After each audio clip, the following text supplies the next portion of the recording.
The report criticizes Thailand for deporting thousands of political refugees from Burma back to their homeland. Many have been living and working illegally in Thailand. The Thai government considers them economic migrants.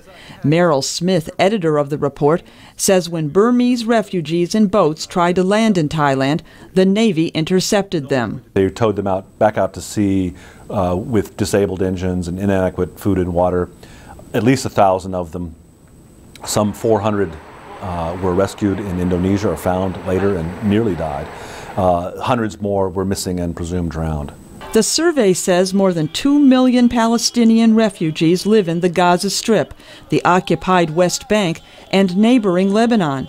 It says violent clashes in 2008 between Israel and the Palestinian militant group Hamas have made the Gaza Strip one of the worst places to be a refugee. Last December, about 1,400 Palestinians were killed during an Israeli invasion of the Gaza Strip. The U.S. group has also documented the suffering of immigrants in South Africa.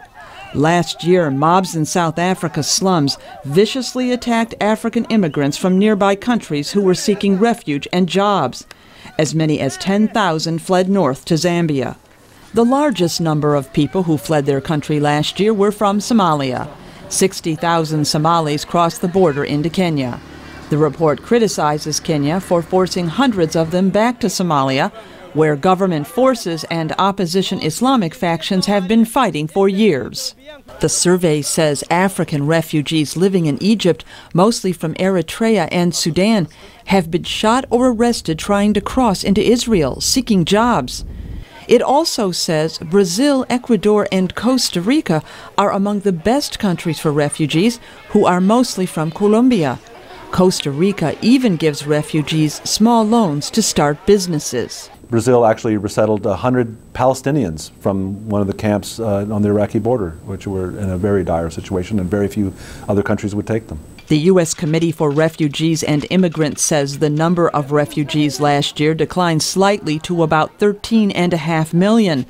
Despite the fighting in Afghanistan, the group says nearly 250,000 Afghan refugees have returned to their homeland from Pakistan.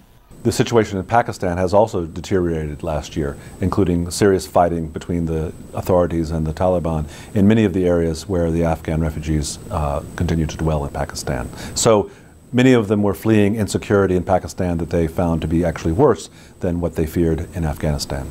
The report says the flow of refugees from Iraq has dropped significantly, but nearly 2 million people remain out of the country. Deborah, VOA News, Washington.